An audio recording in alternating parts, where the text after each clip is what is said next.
The inspector shall take a position on each side of each car sometime during the inspection process so as to be able to examine and observe the functioning of all moving parts of the brake system and each car in order to make the determination and inspections required by this section.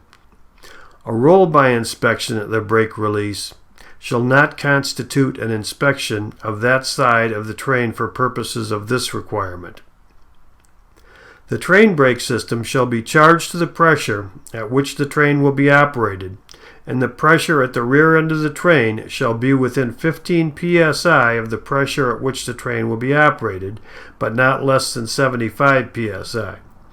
Angle cocks and cutout cocks shall be properly positioned, air hoses shall be properly coupled, and shall not kink, bind, or foul, or be in any other condition that restricts airflow. An examination must be made for leaks and necessary repairs made to reduce leakage to the required minimum. Retaining valves and retaining valve pipes shall be inspected and known to be in proper condition for service. The brakes on each car shall apply in response to a 20 psi brake pipe service reduction and shall remain applied until a release of the air brakes has been initiated by the controlling locomotive or yard test device. The brakes shall not be applied or released until the proper signal is given. A car found with brakes that fail to apply or remain applied may be retested and remain in the train if the retest is conducted at an air pressure that is within 15 psi of the air pressure at which the train will be operated.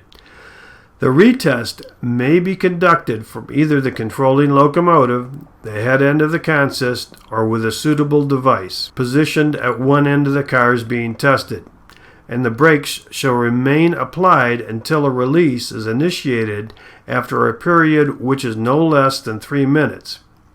If the retest is performed at the cars being tested with a suitable device, the compressed air in the cars shall be depleted prior to disconnecting the hoses between the cars to perform the retest. For cars equipped with 8.5 or 10-inch diameter brake cylinders, piston travel shall be within 6 to 9 inches. If piston travel is found to be less than 6 inches or more than 9 inches, it must be adjusted to nominally 7.5 inches. For cars not equipped with 8.5-inch or 10-inch diameter brake cylinders, piston travel shall be within the piston travel stenciled or marked on the car or badge plate. Minimum brake cylinder piston travel of truck-mounted brake cylinders must be sufficient to provide proper brake shoe clearance when the brakes are released. Piston travel must be inspected on each freight car while the brakes are applied. Brake rigging shall be properly secured and shall not bind or foul or otherwise adversely affect the operation of the brake system. All parts of the brake equipment shall be properly secured. On cars where the bottom rod passes through the truck bolster or is secured by cotter keys equipped with a locking device to prevent their accidental removal, bottom rod safety supports are not required. And when the release is initiated by the controlling locomotive or yard test device, the brakes on each car shall be inspected to verify that it did release. This may be performed by a roll-by inspection. If a roll-by inspection of the brakes is performed, train speed shall not exceed 10 miles per hour, and the qualified person performing the roll-by inspection shall communicate the results of the inspection to the operator of the train. The operator on the train shall note successful completion of the release portion of the inspection on the record in the cab. When a railroad's collective bargaining agreement provides that a carman is to perform the inspection and tests required by this section, a carman alone will be considered a qualified person.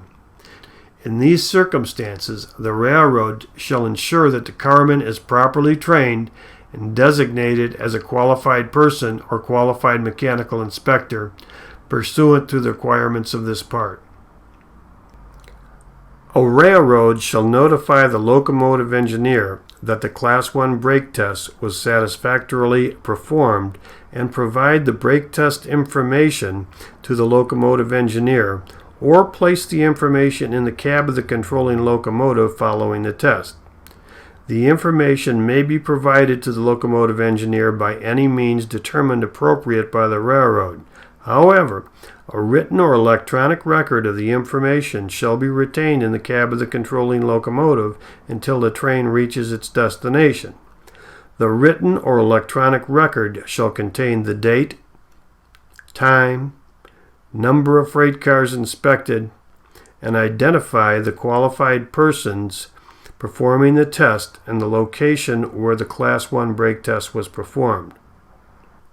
Before adjusting piston travel or working on brake rigging, the cutout cock in the brake pipe branch must be closed and air reservoirs must be voided of all compressed air.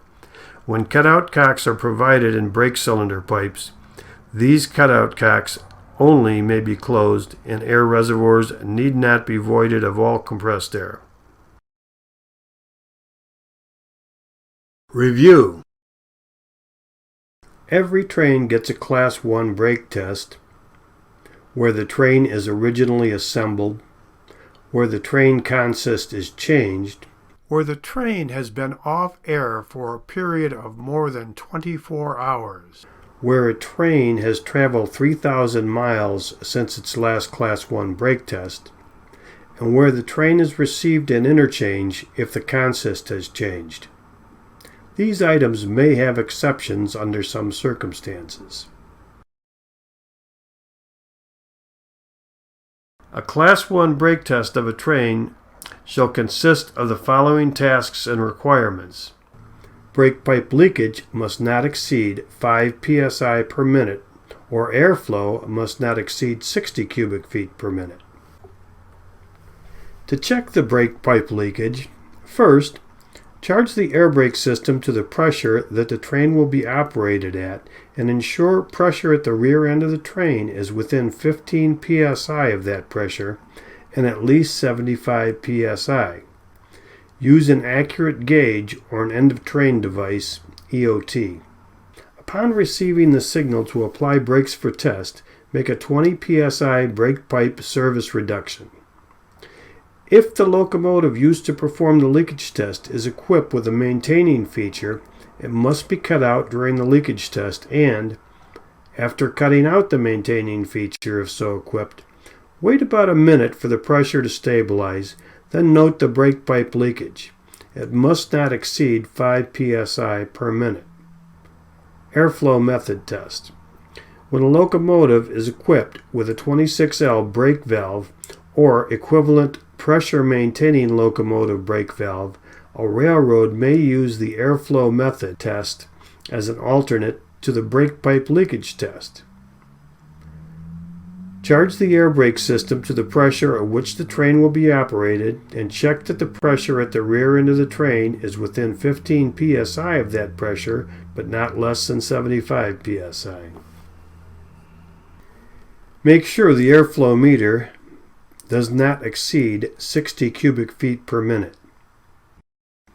The airflow meter must be calibrated every 92 days. After checking leakage or airflow, each side of each car must be inspected to examine and observe the functioning of all moving parts on the brake system. A roll-by cannot be used for this part of the inspection.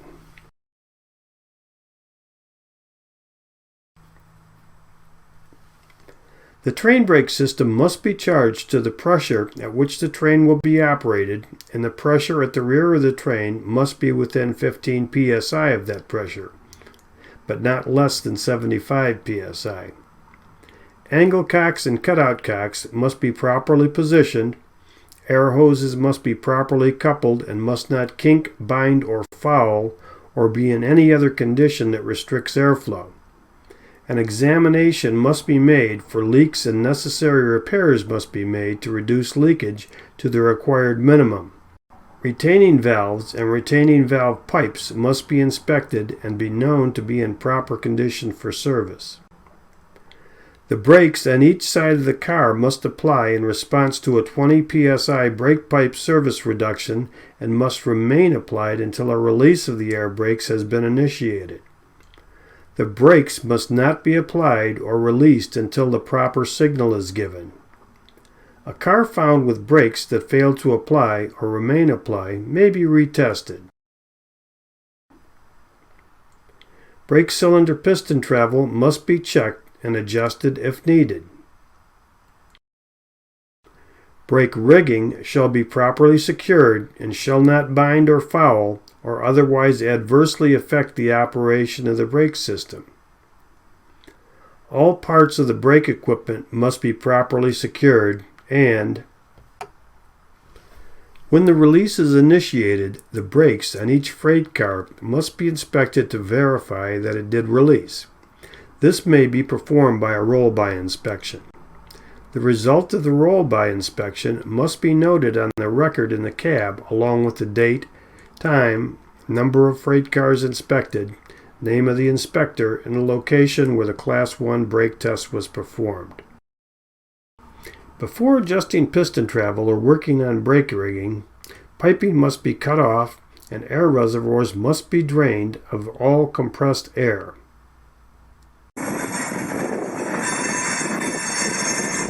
No job is so important, no service so urgent, that we cannot take the time to perform our work safely. Expect equipment to move on any track in either direction at any time. Prior to performing an air brake inspection, make sure you use your proper personal protective equipment, comply with the blue signal regulations, and any other safety rules.